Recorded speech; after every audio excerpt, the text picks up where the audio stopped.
Can Central Sports Cards and Memorabilia offers the widest selection of sports cards and signed memorabilia in the city.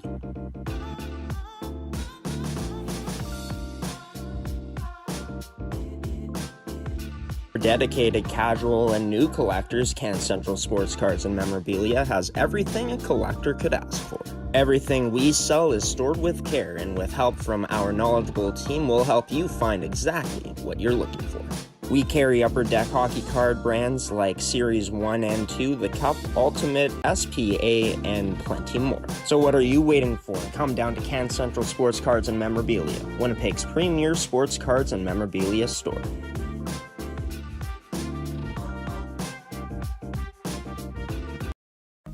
McKenna Fasteners and Tools has been the place to shop for your industrial needs for over 20 years. Carrying the tools you need to get the job done from the brands you can trust, McKenna Fasteners and Tools has you covered.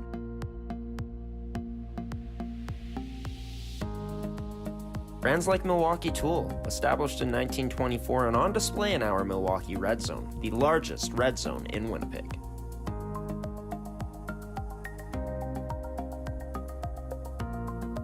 With construction workers and tradespeople in mind, McKenna Fasteners and Tools is your one-stop shop for all your industrial needs. So come on down to our Winnipeg store location today, located on 1557 King Edward Street in Winnipeg, Manitoba.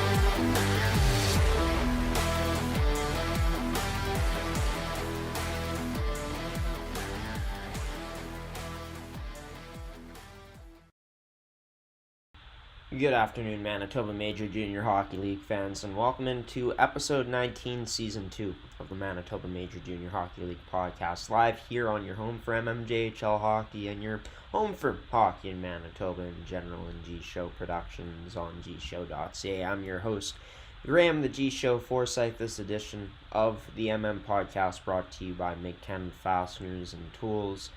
Visit their store locations in Brandon and Winnipeg today. They're your one-stop shop for all your industrial needs. By Can Central Sports Cards and Memorabilia, Winnipeg's premier sports cards and memorabilia store.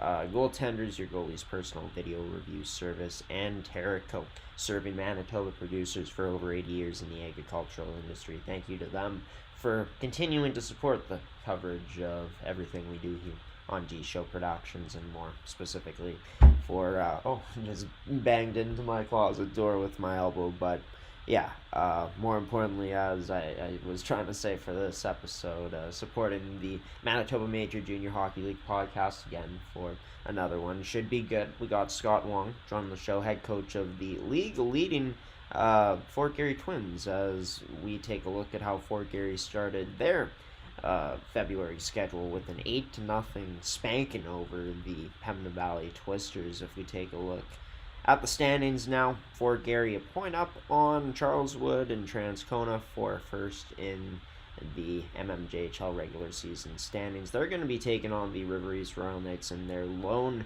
matchup of this week before they'll be back in action again next Thursday in St. Patel at the Centennial to take on the Victorias. As for the River East Royal Knights, they came away with a huge 6-3 win over the Stonewall Jets to keep them alive for the time being in the MMJHL's playoff race, as it's looking pretty dire for River East, as 6 teams have already clinched, and the point disparity there, as you can see, quite a lot. But anything is possible, and River East, well, praying for a miracle right now, I'd have to say.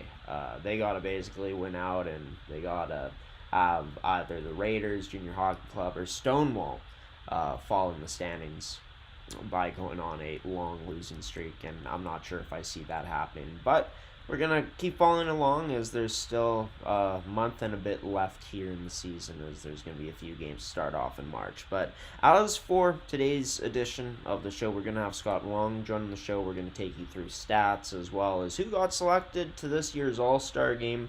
That's going to be played on February 15th, so next weekend on Saturday at Terry Sawchuk Arena, River East home rink. I'm going to get into my opinions about, potential players who I think could have made it, but ended up not making it. So I guess we'll get into all-star snubs, as I should say.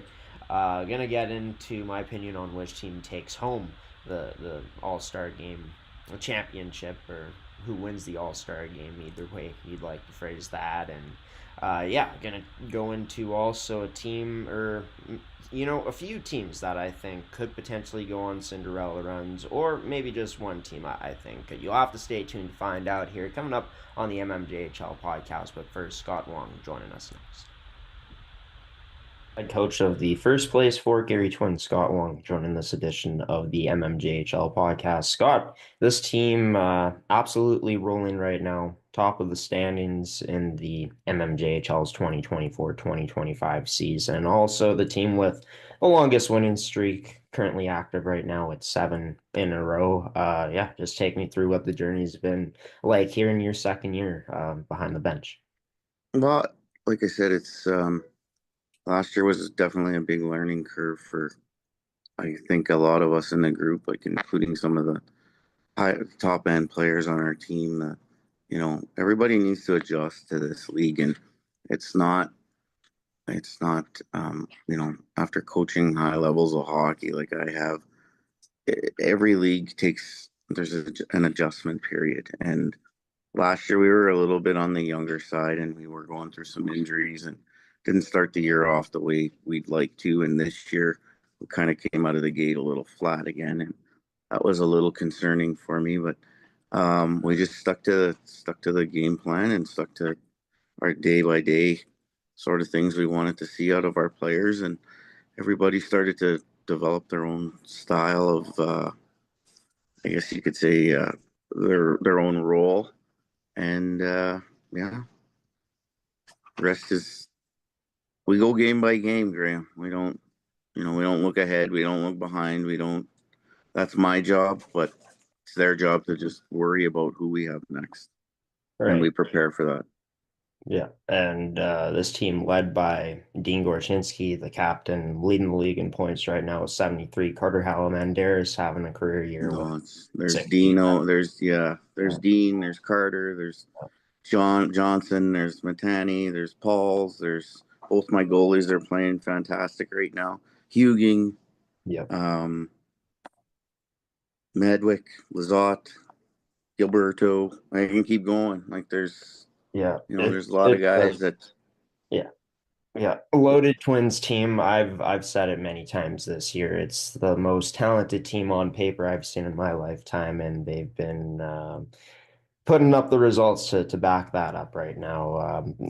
All my time watching the MMJHL, I've never seen this team at the top of the standings. And given how experienced this group was, there was the big trade at the start of the year, Penner for Huging. Those were the main pieces involved. But this team not doing too much else to make trades and to bring players in. Obviously happy with how this group's constructed. Was that kind of the mindset after making that one big trade, is this team was happy where they were at with the players in the locker room?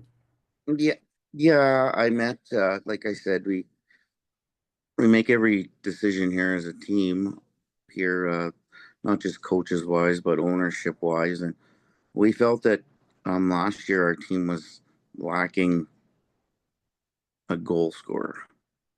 So and that's what we were looking for. Giving up a player like Cole Penner, so it was a big one too, but the return was very big for us also. And we felt that, if we were going to do any damage at all this year, it needed to happen sooner than later.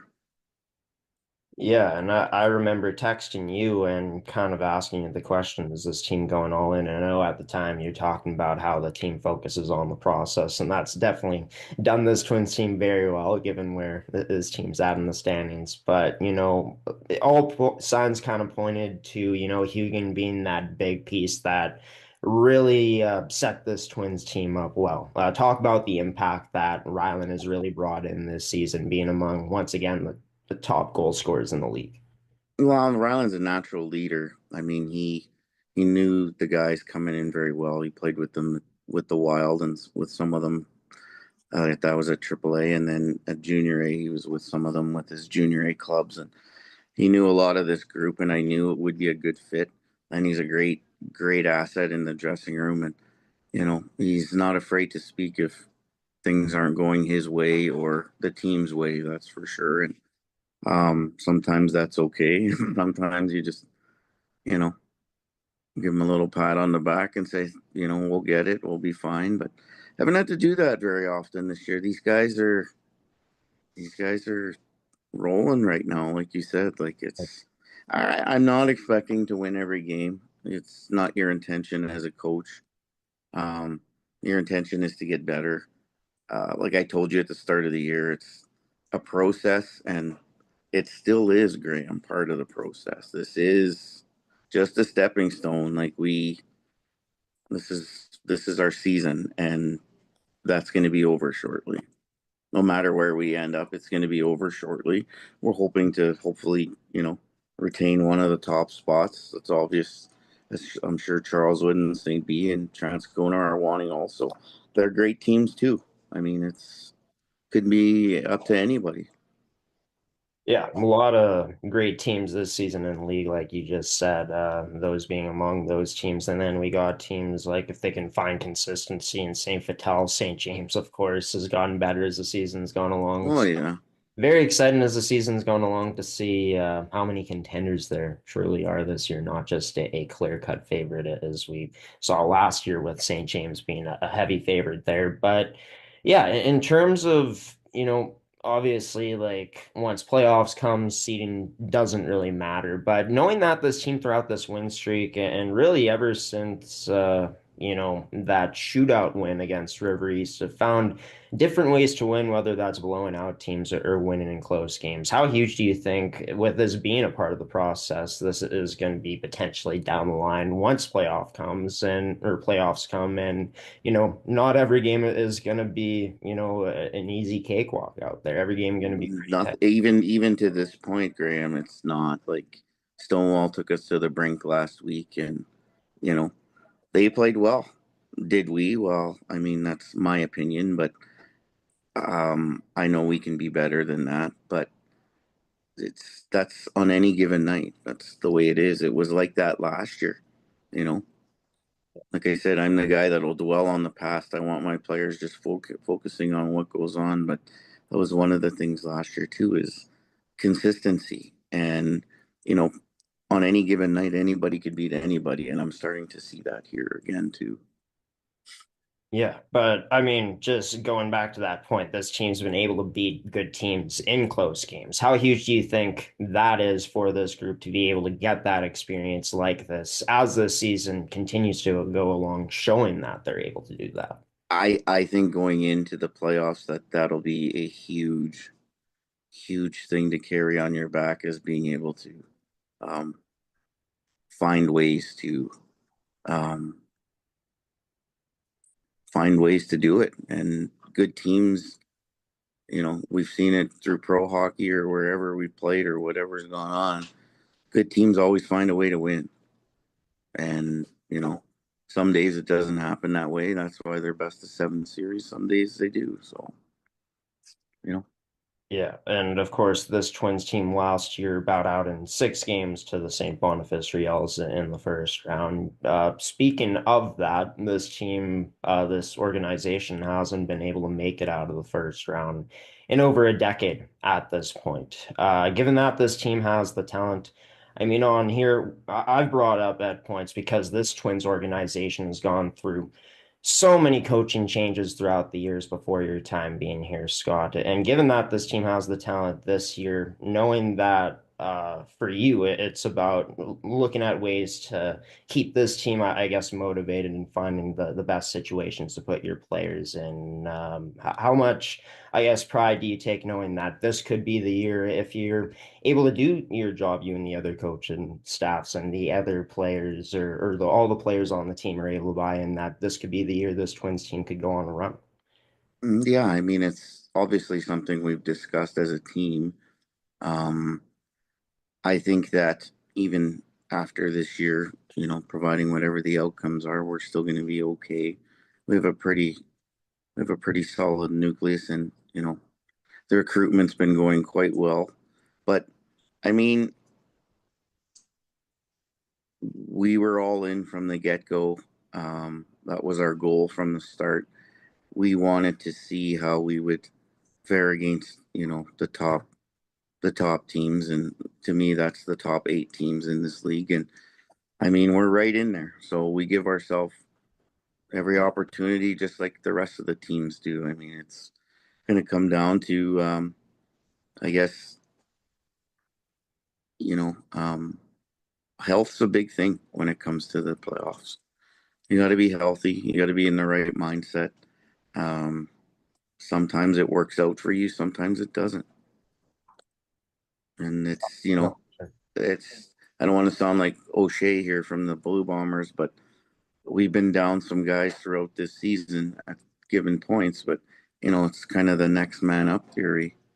Yeah. The opportunities there, who's going to step up? And our younger guys, the Matthews, the Canoes, the Molzinskis, that they stepped up. So, and that's what you want to see in your players. No, for sure. And huge when you're able to get contributions from not just your stars, your studs, but like you said, younger players and players that may not play those primary roles, but have had to step up into them. As you know, my Uncle Mark, who's no longer a part of this coaching staff, we won't get into that, but No, he's still one of I, my good buddies, so yeah. that's all good. But he talked about this year, last year, especially how sometimes, players wouldn't show up to practice if there were other commitments and stuff. And obviously, there's players who go to school and players who have jobs. But in terms of the buy-in this year, you spoke very highly about it. Talk about firsthand what you've seen this year compared to last year. Oh, it's still the same, Graham. The buy-in is phenomenal. Um, during exam times, it gets a little rough, but it's like that for any other team. Like I would say 90% of my hockey club goes to school.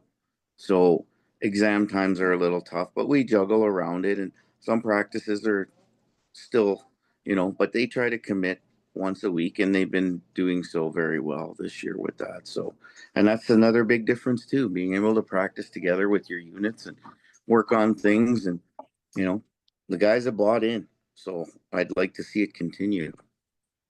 Right. And with full month basically here in February and then a couple games in March before playoffs. A lot more time to go to continue to see that buy-in and build on this process coming up this weekend. Only one game, then there's going to be a matchup next Thursday for this Twins team against St. Vital. But first up, it's River East.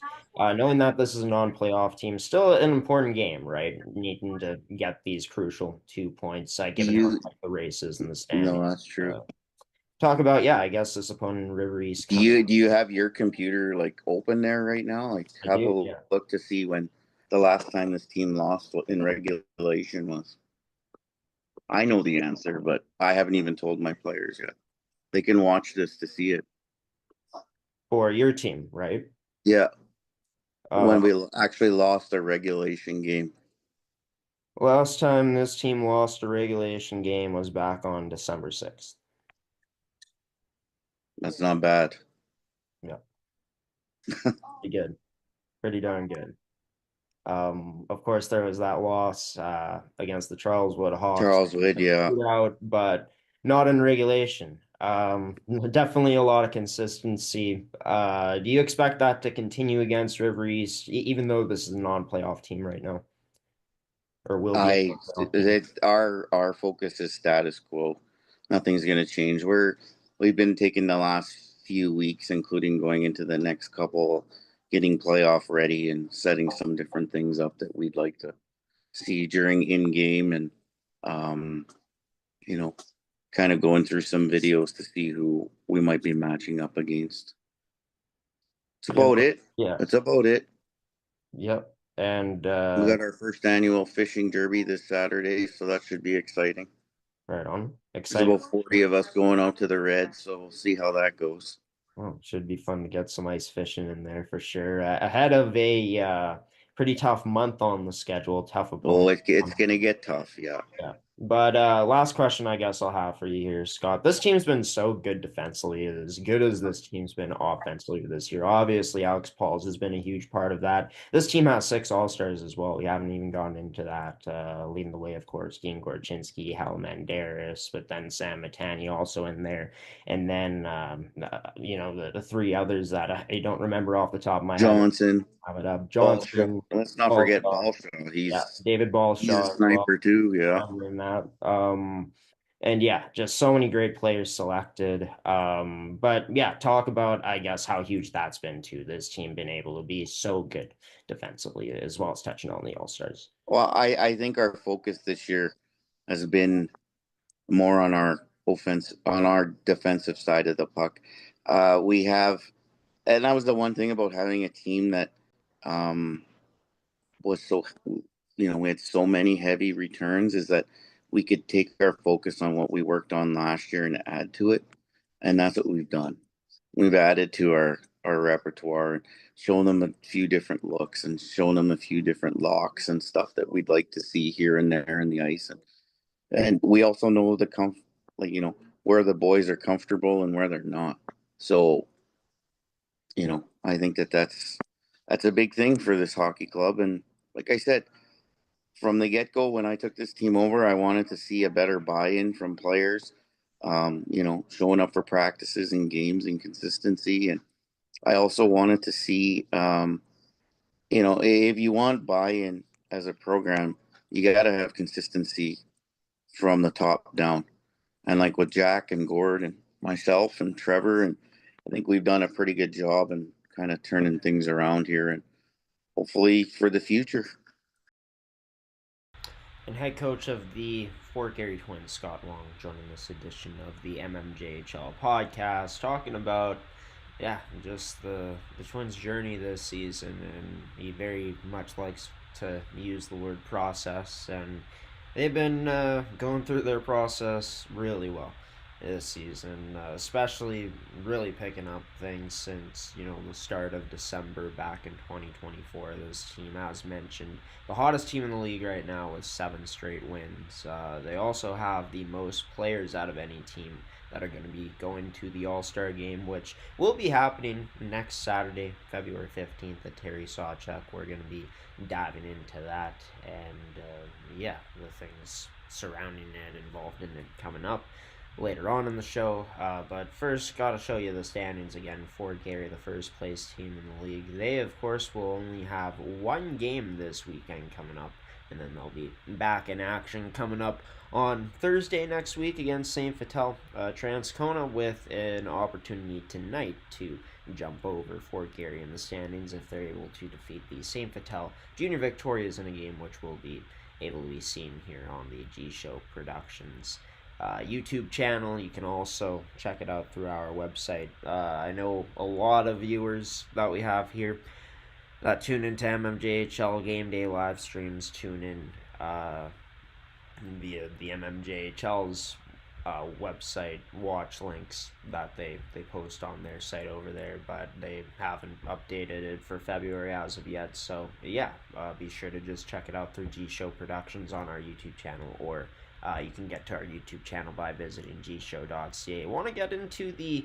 power rankings here, though, brought to you by McKen Fasteners and Tools. Before we throw it to some highlights, the Twins and Riels remain atop of the MMJHL power rankings. St. Boniface going 2-0 with 2 huge wins over the past weekend of action, and of course the Twins remaining the hottest team in the league with 7 straight wins for the Charleswood Hawks, the Railer Express as well. I guess for Charleswood, they actually didn't move up in the power rankings. I should have taken that arrow away. But the Railer Express this is a team that's won 3 straight games and have played really good defensive hockey for the most part against St. James on Sunday. It was a bit of a scare for the Railers, but they were able to hold them off at the end in that third period of action. As for the St. Vital Junior Victorias, although they ended off their past weekend with a loss, 3-0, losing to the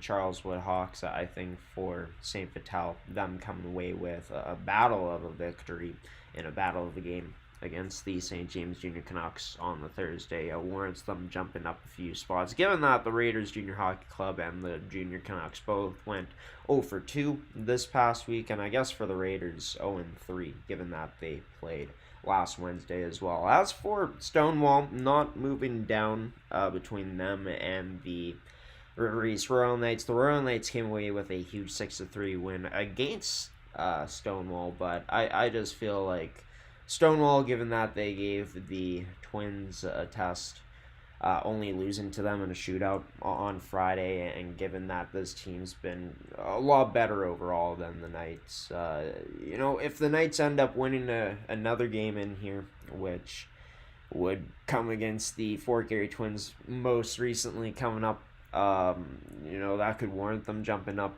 in the power rankings. But as for now, even though they came away with that huge win against Stonewall on Sunday, 6-3, to keep their playoff hopes alive, just factoring that overall for most of this season, Stonewall has just been a bit better. Those brought to you by McKenna Fasteners and Tools, your one-stop shop for all your industrial needs. We're going to throw it to some highlights actually from that most recent game we did on MMJHL Game Day from this past Sunday at East End, where it was the Transcon Railer Express and St. James Junior Canucks duking it out. For St. James, they didn't have some of their most valuable players in terms of Rory Neal, their captain, being out of the lineup, as well as Griffin Height. I think we might have actually used Rory Neal in the poster for that, but yeah, he didn't play in that game. But still, St. James, in my opinion, showed very well, and they might be a topic of discussion, specifically a bit more later on, coming up here on the MMJHL podcast for episode 19, season 2. But first off, we're going to send you to those highlights. We're going to chat some all-star game talk coming up next. After that, as well as previewing tonight's MMJHL Game Day broadcast between the St. Vital Junior Victorias and the Transcon Railer Express. We'll also show you the stats from around the league here, and of course, as mentioned, the All-Star Game selections and discussion around that. All to come here, but first, we're going to get you to those highlights, everybody. Good afternoon, Manitoba Major Junior Hockey League fans. Welcome into our first February broadcast of the MMJHL's regular season here from Transcona and East End Arena, featuring the Transcona Railer Express taking on the visiting St. James Junior Canucks. I'm your host and play-by-play commentator for this afternoon's action, Graham the G Show Forsyth, on your home for MMJHL Hawk, trying to shield this puck from Campbell, but nice stick from number 8 to take it away. Phillips fumbles with it, and now stripped away by Jackson Sorrell on a breakaway, coming in on ends. Dangles, just misses the net. Is the net off? No, it isn't. Stays on its bearings as here come the Canucks down the other way. Tar Jansen backdoor scores! Tar Jansen with a beauty of a feed, backdoor to Thorsteinson, Brady Thorsteinson, number 14, as it makes it a 1-0 lead for the Canucks to open the scoring in this one.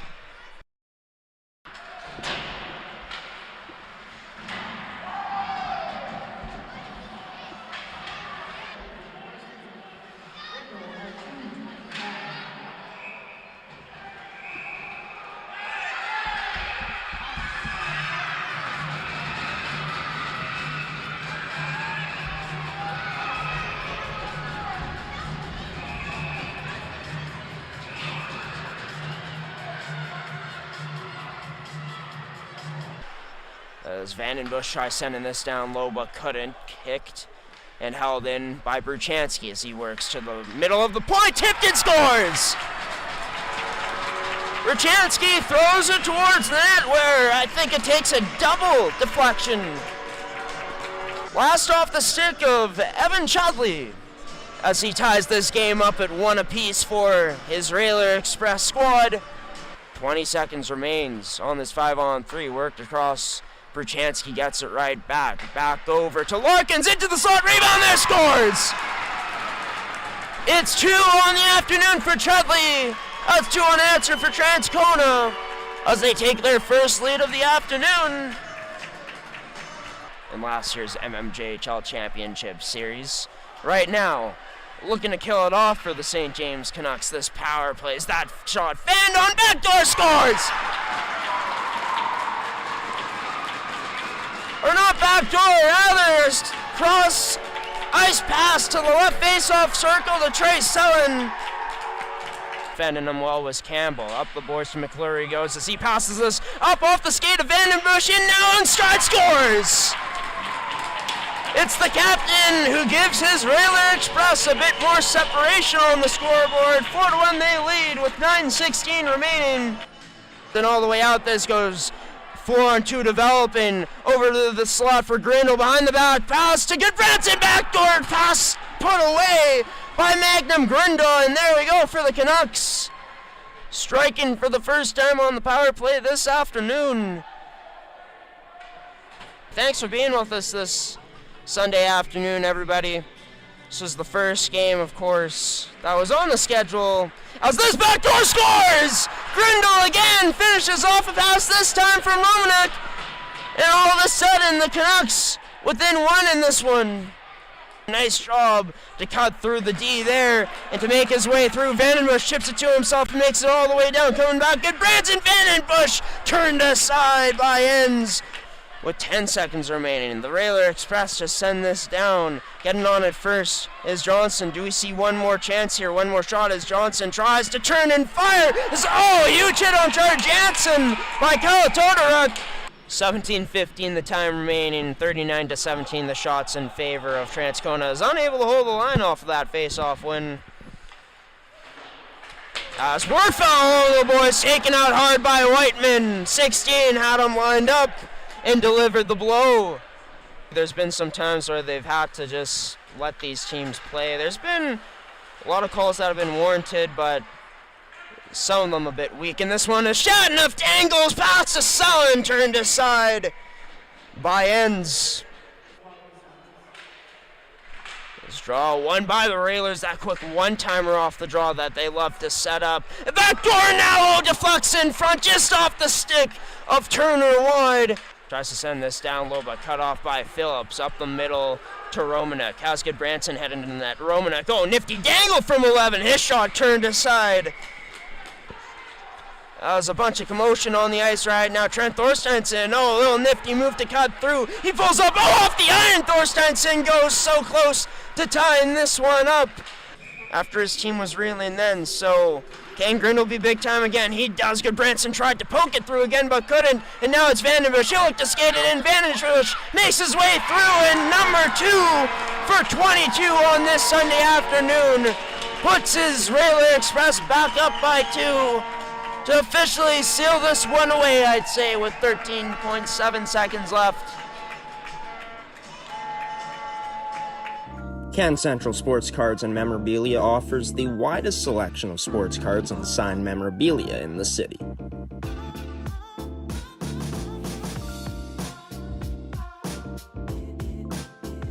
For dedicated casual and new collectors, Can Central Sports Cards and Memorabilia has everything a collector could ask for. Everything we sell is stored with care, and with help from our knowledgeable team, we'll help you find exactly what you're looking for.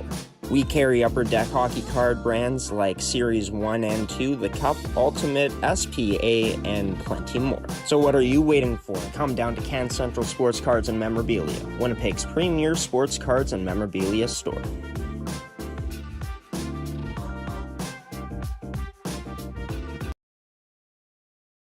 And welcome back to the Manitoba Major Junior Hockey League podcast. Just got done showing you all highlights from our most recent MMJHL Game Day broadcast, which came on Sunday as the Transcona Railer Express defeated the St. James Junior Canucks in a well-fought battle from the Canucks until the very end.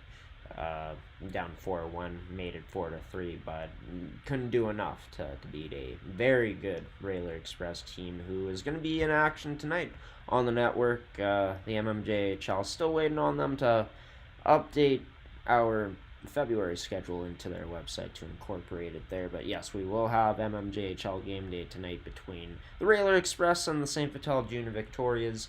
There's going to be 4 games in action tomorrow, and then only 2 on Sunday, as there's going to be 2 matchups on Tuesday. As you can see, there's some good ones in there. Battle of the non-playoff teams, and then a battle of Charleswood taking on St. James, where St. James has played Charleswood pretty good so far this season. But as for this league here, in terms of, of course, this league here, the MMJHL, in terms of the stats, the points leaders, Dean Gorchinski, Carter Halamanderis still leading the way there as the top 2 point getters in this league. Top 5 remaining pretty much the same from last week.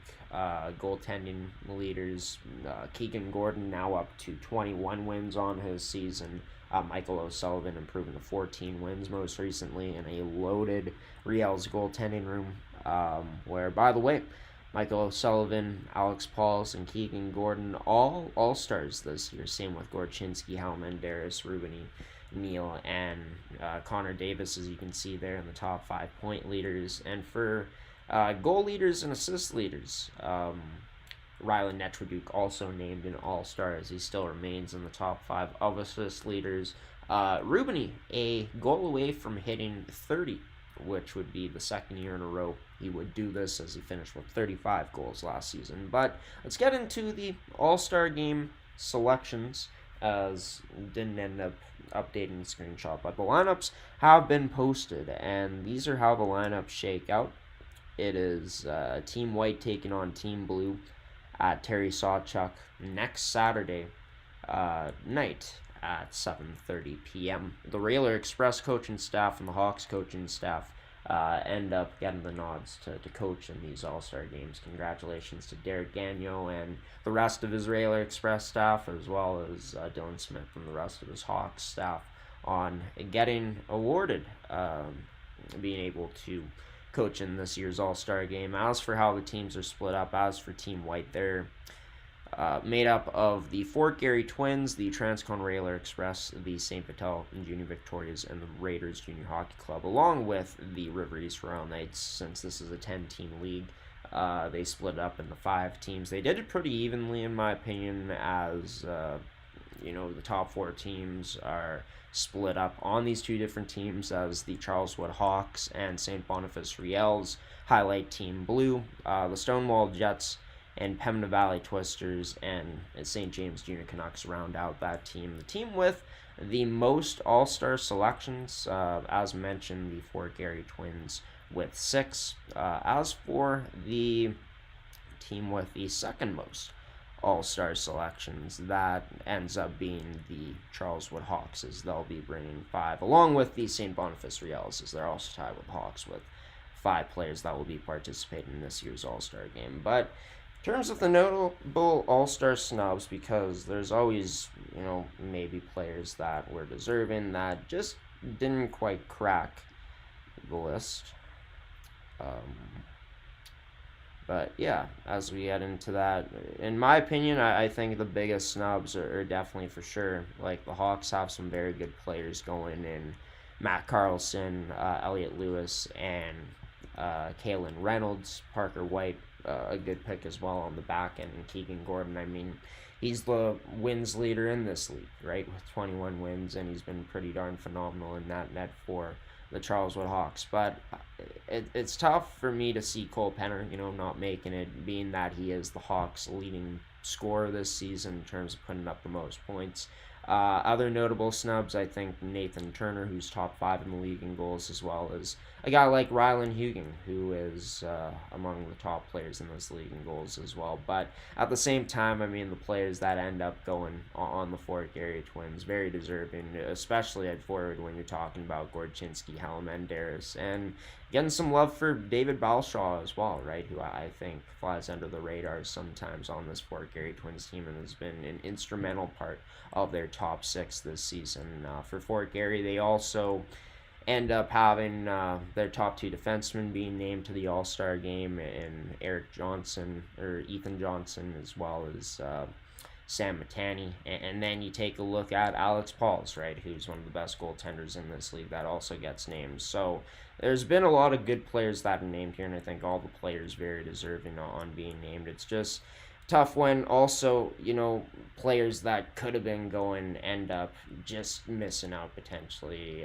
Maybe there was some things that they could have done better to get recognized and get picked for this All-Star game. But as for the other snubs, notable ones, I'd say that Logan Moroney and Sage Delarone for sure. Moroney top 5 in the league in wins, and both goaltenders have had great save percentages on a very strong Transcon Railer Express team, and one of them very well could have been picked to, of course, Team White, as it's made up of Alex Pauls and Evan Benera in there. But shout out to Evan Benera. I think that they take a look at how many shots that the Raiders goaltenders have faced this season, how much work they put in, and taking a look, Benera, even though he isn't top 5 in the league in wins, he still has a save percentage of over 900, and a goaltender that's looked very good down the line this season as well. So I think that's just a testament to how skilled of a workhorse that he is, that he gets a nod to this All-Star game. Yeah, I think that there's plenty of time down the line, of course, for Moroney and Delarone to crack the list to make an All-Star game. But that won't be the time this year, as, those are some of the most notable snubs. I think another thing that surprised me, too, was for the St. Boniface Riels. They end up sending what is 4 forwards.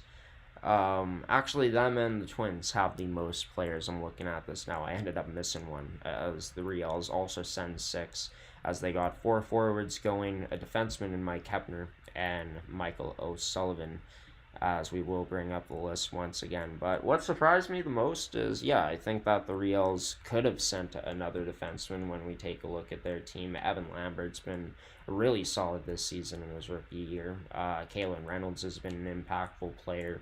And then you look at a player like Dylan Bachnet as well, who's a veteran on this team. I just feel like this is the best defensive team in the league, and sure, their goaltending has been big time, as they got the best goaltending room in the league now, in my opinion, at this point, with adding on Owen LaRocque and Michael O'Sullivan.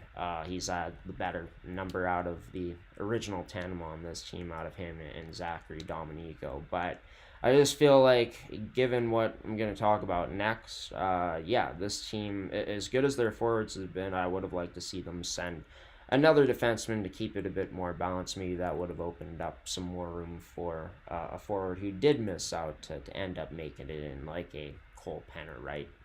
But these are the all-star names. Congratulations to all of these fine players on making it into this year's all-star game, and representing their home clubs this season. And Terry Sawchuk and River East home coming up next Saturday. But as for who will win the 2024-2025 All-Star Game, well, given that I think that there's probably going to be still some physicality in there. Like, this is the MMJHL.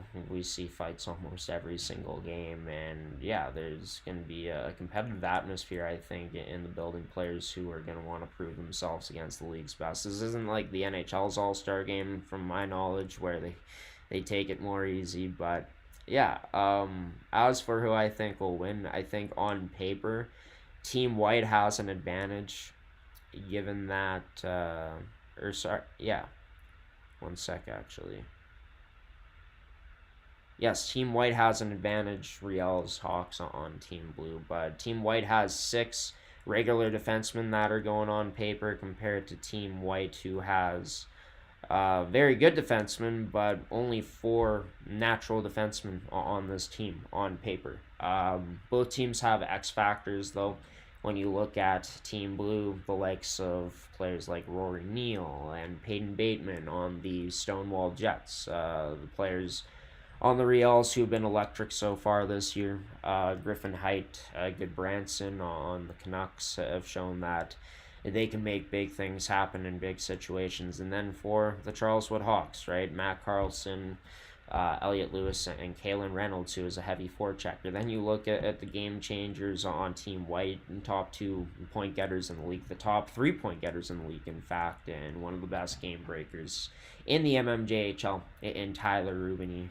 Both teams have pretty solid goaltending. If I were to give the advantage to one on paper, it would go to Team Blue overall, since they got O'Sullivan and Gordon, both of those goaltenders among Gordon the wins leader, and O'Sullivan, of course, in the top 5. Alex Paul's in the running for goaltender of the year so far this year. So I think it's going to be a lot of fun to see how it pans out, but I am leading to Team White, just because I think on paper they are a bit more balanced, bringing 6 regular defensemen. Which I think is an interesting decision, especially, like I mentioned, from the St. Boniface Riels, given that this team has been by far the best defensive team in the league this year, that they only send one defenseman in Mike Hepner. But as for what I'm going to talk about next, yes, we're moving away from the All-Star game and talking about if there will be a Cinderella run. Now, I think I spoke about this last week, touched on it in terms of the St. James Junior Canucks. If they were to go on a championship run, I mean, this is a team that's three-peated, right, in the last 3 seasons. So can you even call it a Cinderella run, given that, they're over 500. They just did drop 2 in a row and have lost their last 3 games. Of course, a tough one against the Raiders Junior Hockey Club, dropping that in overtime. But, yeah, in terms of the teams, if pull it up in the standings, like St. James, they've improved as the season has gone along. Same with the Raiders Junior Hockey Club in 2025, even though their last weekend didn't go according to plan and they ended up getting blown out against St. Boniface. This is a team that's really shown improvement. And then the Stonewall Jets, a team with a game breaker in Peyton Bateman, as mentioned, and a lot of good pieces on this team. But when you take a look at the top 4 teams in this league, they've brought a lot of consistency, more so than the teams that are below them in the standings. And I think that's a big difference in this league, is not only coming ready to play, but the consistency that you play with. And that's like any sport. I think the most consistent team usually ends up winning it. That's the way I'd say, in my opinion, things usually go. But yeah, it's about finding consistency at the right time. And can any of these teams that are not in the top 4 end up finding consistency? And would it be considered a true Cinderella run if, a team like St. Vital or St. James ends up going to a run? I'm not so sure. I think we're mostly looking at teams like the Jets and Raiders as those Cinderella teams. And can they go out and win playoff series? I think that they have the pieces to challenge teams in playoff series, but once again, I don't think that those 2 teams overall have the same amount of consistency as the teams that, they'd be facing any of those top 4, as the standings still very undecided here heading into the final month of the regular season, almost, as I guess we're in the second last month. Teams are going to play a few games in March, but I think that if any team's going to win out of the, let's say, dark horses in this league this season, it would be the St. James Junior Canucks. And I think that this is a team, even though they ended up losing 2 games in a row, one where last Thursday they ended up letting it slip away against the Victorias, as they had 3 different leads and couldn't hold any of them. And sure, they fall short against the Transcon Railer Express, but this team has the best player in the league in Rory Neal. They have game changers in a Griffin Height, player who's really developed in Tristan Arneson this season. Solid goaltending in Connor Murphy. Good players on the forward side of things in terms of Ashton Romanek also in that mix. Tristan Arneson really coming into his own this year. I'm not sure if I just said his name or not. And then defensively, they also got better at the trade deadline by adding in a bit more offense to that decor in Caden Stewart. And then they still have other solid defensemen on this team when you take a look, and talking about a player in Jacob Phillips, for example. But the key to this team winning another championship would be for Rory Neal to step up big time, I think, and carry the load. He is this team's X factor, and we've seen the results of when he's in the lineup compared to not this season. And it's been a lot better when he's been in the lineup for the St. James Junior Canucks team. But the biggest thing that they have the advantage over a lot of teams, especially in that first round, is playoff experience. They still got pieces from those teams that have won 3 in a row. Maybe some of those players have come and won in the past 2 years when they've won championships, right? And sure, they got new names, new faces behind the bench, faces that have, of course, been on the bench before but have new roles, most notably Blake Harris, going from assistant coach to head coach. But this is a team that has been putting things together more and more as the season goes along, and a team of, hey, they can get hot and bank on some of their championship experience from the past few seasons. Going up against a team where playoffs, man, it's a totally different game. St. James has proven that this team can still hem you in with a cycle. They've been able to get good goaltending from Connor Murphy throughout this season. They still got X factors in this lineup, players that have been proving themselves and stepping up in roles where they're expected to do a bit more than they have in years in the past. And yeah, really good special teams, a power play that can really hurt you, and a penalty kill that we've seen that has become more selfless as the year has gone along, has been blocking more shots. If I'm one of the teams in the top 3, the third place team, I would not want to be playing St. James in that first round. This is a team that could still very well make it to the 4 versus 5 series in this year's playoff bracket. And I think that the first round, most notably, if St. James is able to get through that and, prove to themselves that they can still win the playoffs, this is a team that could catch fire and could go on a run. This is my dark horse to win the championship this season. Maybe not a Cinderella run, given their past history in the past 3 seasons, three-peating, but man, a team that started off the season 0-3-1 and has really turned things around. A team that has been able to beat some of the top teams in the league too this year. So watch out for St. James if that team gets hot this year. But they do gotta still finish games, and that's not what was the case that's what was the case last Saturday or last Thursday, or not the case, where they ended up being up 3 times against St. Vital, ended up losing that game. We'll show you how it all ended up working out, how it all panned out. Coming up next here with some highlights. Then we're going to preview St. Vital versus Transcona coming up tonight to end things off here on this edition of the MMJHL Podcast on G Show Productions on gshow.ca.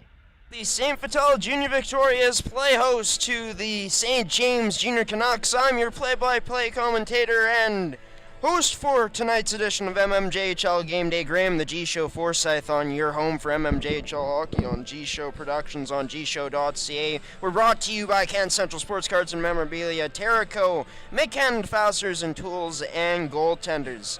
But into the feet of Willis as this gets shipped out by Thorsteins, and how's Gagne with him? Thorsteins and dangles through 5, all denied by Penner. Flip to it quick, taken by Dave Wilson, and of course, affiliated with Icewave Media, who we've recently partnered with. More news on that to come in the next few weeks. As Rubini splits the D, Dangles can't finish though on Murphy. Down below the goal line in the Canucks end. As Baron Baker holds the line, lays a hit afterwards.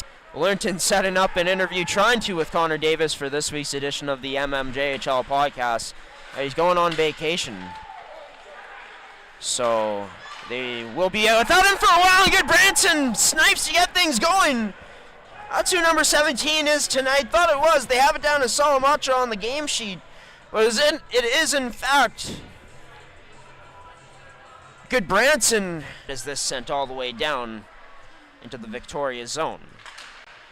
Out to play it was Penner on the forecheck. Romanek lays a hit on Baron Baker. Hit there from Jaquette. As Jaquette gets a shot afterwards on Grindle. He ends up going to the box as Romanek slowed to get up at that and finally does. With St. James coming in, one of the best power plays in the league. Top 2 at that, 22.8%. Against a Vicks penalty kill that struggled all season long, ranking last here. We'll see if they can have some success against one of the league's best. Over to Neal as that shot first scores! Rory Neal, it's .327 in his MMJHL career. Striking on the power play, brought to you by Can Central Sports Cards and Memorabilia. by Aiden Anderson. Puts on the moves in the middle of the point at the blue line. Jaquette's chance to get that down. Gets blocked up. This flip to Romanek. Gets shut down by that stick of Baron Baker. As down low, it's Osterman. Surveying options, spinning away from Jaquette. Short little pass up to Grindle. Nice quick stick handle. Grindle through. Nice move. Turned aside by Penner. Couldn't connect on his stick. That pass from Aiden Anderson. As we are back to even strength. The Victorias. Cross-eye scores!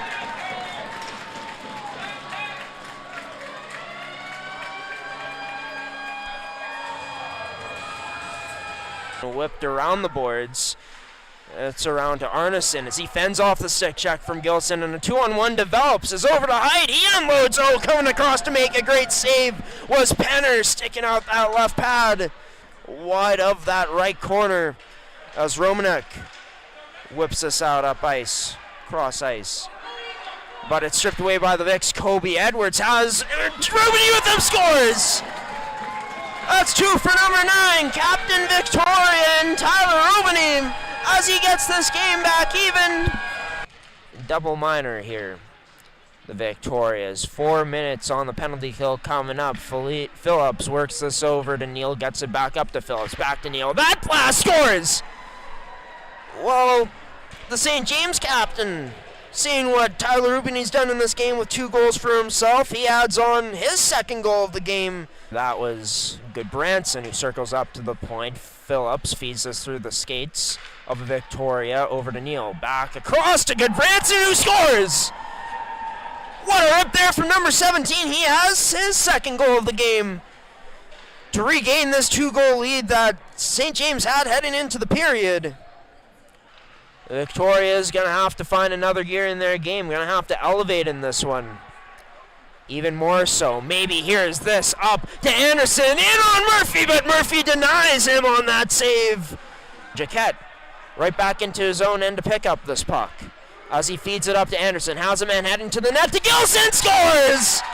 Grazes the helmet of Connor Murphy, but it wasn't enough on that effort from number 31. The shot from number 26 on the Vicks, just a bit better. As this flipped off the boards to Gagne, anticipating the hit and almost sending the Victoria's boards. Brought to you by Terrico as they win the draw. Gilson, fake before passing over to Anderson, tip through, scores! The Vicks stay locked in. Aiden Anderson somehow gets that through to Goretzky, denied front step by Murphy. Penalty shot awarded to Goretzky, or whoever's on the ice for the Victorias. Have Goretzky take it. The man who had his stick taken way out in front to create this penalty shot. Fakes in, denied by the 5-hole by Murphy. To the Vicks zone now. Still weaving, goes down, low pass out in front, Penner denies. The Victoria zone. Anderson bumped off the pocket there as this pass to Kuksak feeds this over, died in, Dangle scores! Great move by number 13 and Griffin Height to freeze Penner on the dangle as he was in one-on-one on him. Off the side of the net that goes. Skrindle's still on it, connects with Neal. That hit takes him out of the play, though, for Victoria. Neal has that shot blocked in the Vicks with Rubini up ice. Gets free. Rubini in on Murphy. Dago scores! Tie game for the Vicks. Rubini has his hat trick. 5-5 the score with 7:19 remaining. Captain Victoria goes Captain Clutch on MMJHL Game Day. One of the 3 matchups that have already been played before tonight had gone to overtime, which was won by the Canucks. As Anderson looking to get the lead here, glove down by Murphy, losing side of it, side of the net, the Vicks banging away at it, scores! It's Goretzky who bangs it home, and the Vicks, for the first time tonight, they lead. As we're on to a 6-on-5 now. That shot unable to get through as it was tipped, but blocked by the Vicks as Gilson. Goretzky loses his balance, but Gilson won't matter for him. as he skates this into the Canucks and puts it into the back of the net for the Vicks, as it looks like it will be not only a victory tonight for the Victorious, but a gutsy one at that for this fifth place squad, which will remain 7 points in front of St. James in the standings. Mid-Canada Fasteners and Tools has been the place to shop for your industrial needs for over 20 years. Carrying the tools you need to get the job done from the brands you can trust, Mid-Canada Fasteners and Tools has you covered.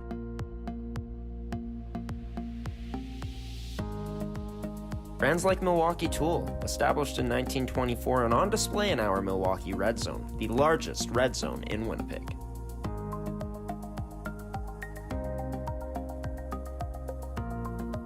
With construction workers and tradespeople in mind, Mid-Canada Fasteners and Tools is your one-stop shop for all your industrial needs. So come on down to our Winnipeg store location today, located on 1557 King Edward Street in Winnipeg, Manitoba.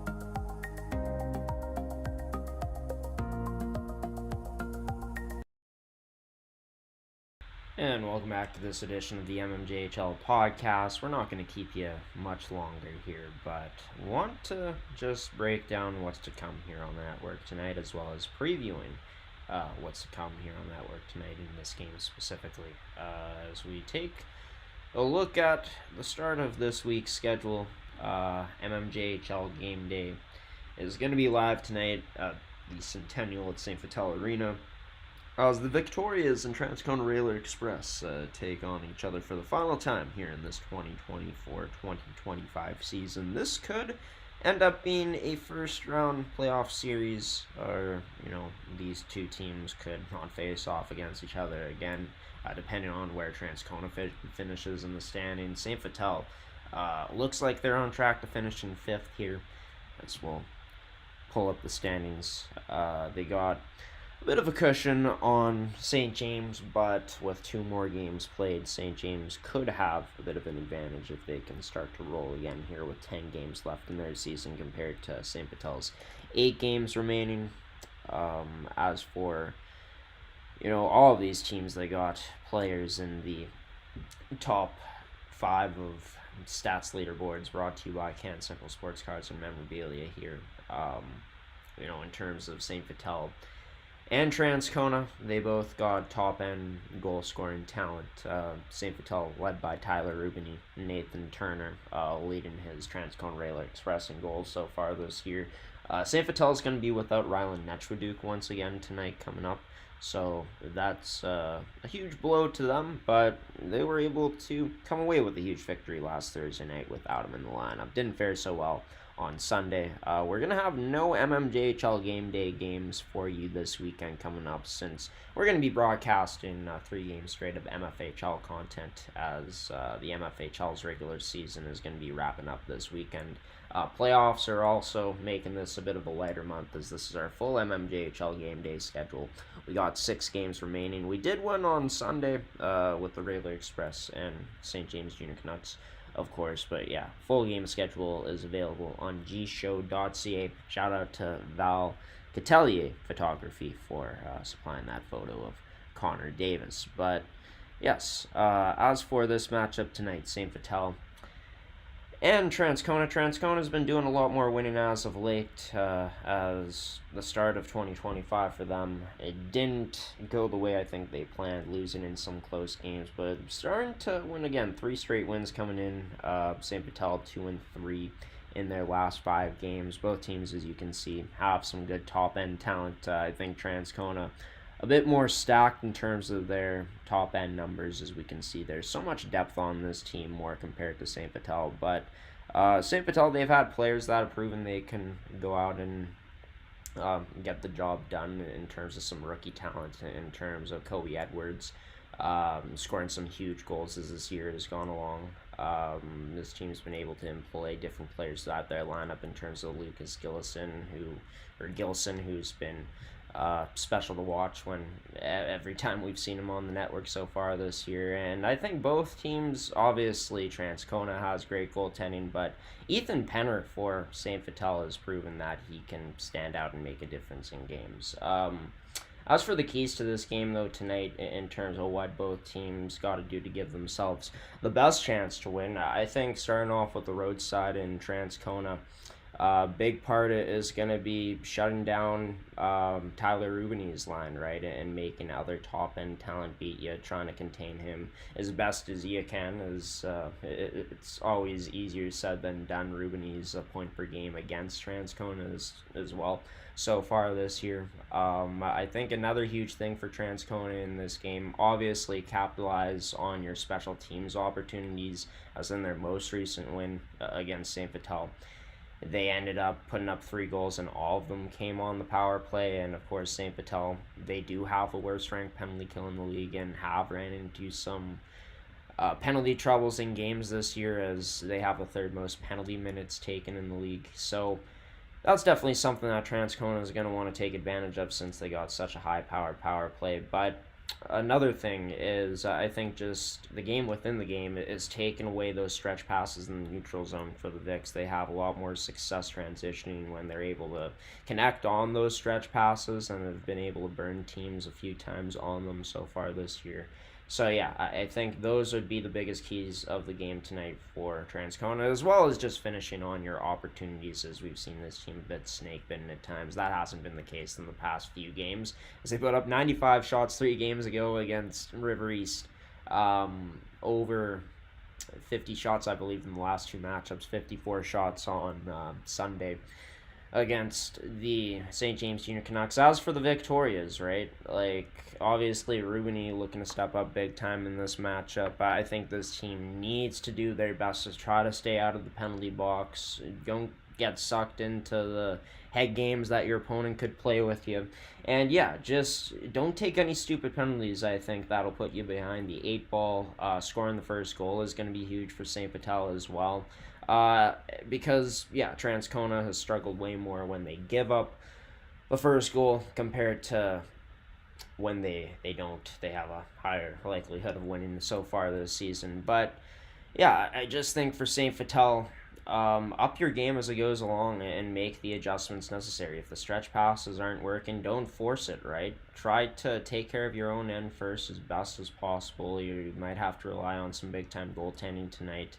If you're unable to limit the Transcona Railer Express. But this is a team in St. Vital who plays so good when they get to their speed game. And if this is a team that's able to get to transition and find different ways to do that if those stretch passes are taken away, we know how much speed players like Tyler Rubini can build up, as well as the Andersons, who have looked really good, especially as of late in that Thursday night game last week. And yeah, just be prepared to battle and to work if you're St. Vital. Don't be afraid to be physical. This team, when they're able to get on the forecheck, it can hem teams in, and that's something that I think they'll need to be looking to take advantage of tonight here against a Transcona Railer Express team who sometimes in this new year is struggle to manage the puck if you pressure them a lot in their own ends. So yeah, should be a high-paced, high-intensity game here tonight. It's coming up on the network at 7:30 p.m. will be the puck drop. Thank you for tuning in to this edition of MMJHL Game Day. If you did, special thanks to you, the viewer, for tuning in as well. Special thanks to the viewer for tuning in. If you enjoyed this edition of the MMJHL Podcast, be sure to subscribe, turn on notifications, leave a like. All things help us grow here on the YouTube space, as well as helps you stay up to date with when content like this will be coming out next, which next episode of the MMJHL Podcast will be coming out next Thursday. Time to be announced. We'll announce that on our social media pages the day of the episode, or maybe even the day before, as well as on our website at show.ca. Special thanks to Scott Wong for coming on this edition of the podcast and being the guest head coach of the Fort Garry Twins, who are looking to keep things rolling against the River East Royal Knights coming up tomorrow night as they look to push their win streak to 8 games in a row. Also want to give a special shout out to Terrico goaltenders, Mid-Canada Fasteners and Tools, and Can Central Sports Cards and Memorabilia for sponsoring another edition of the MMJHL Podcast. As for us here on the network, can't wait to be back next week. Also want to show you one last thing, as Tyler Rubini, we got him on History Watch. Now, these are total games, by the way, as their playoff and regular season games combined. But Tyler Rubini is nearing in on fourth most points in the MMJHL, and is 11 points away from tying the all-time franchise record for total points in an MMJHL career with all-time great Riley Beauchemin. Can't wait to see how this unfolds, as Rubini's been unbelievable this season. Has just been a model of consistency throughout his whole MMJHL career, on pace for career highs this season in goals and in points, even assists. It's been an unreal year for the Vicks captain. Can't wait to see what he can do tonight. Can he put up another hat-trick performance like last Thursday against St. James, or will Transcona do enough to contain him and shut him down to keep him off the score sheet tonight, in the goal category at least? Gonna be a fun one. Hope you tune into that one, folks. But if not, if this is the end for you tuning into our MMJHL coverage this week, I've been your host, Graham the G Show Forsyth, giving you the peace out and waving so long, wishing you all a wonderful and safe weekend, a warm weekend as well, and a wonderful rest of your week. Hope you enjoy all the hockey coming your way as well, MMJHL fans. Until next Thursday, we'll see you then. Take care, everybody. Thanks for tuning in.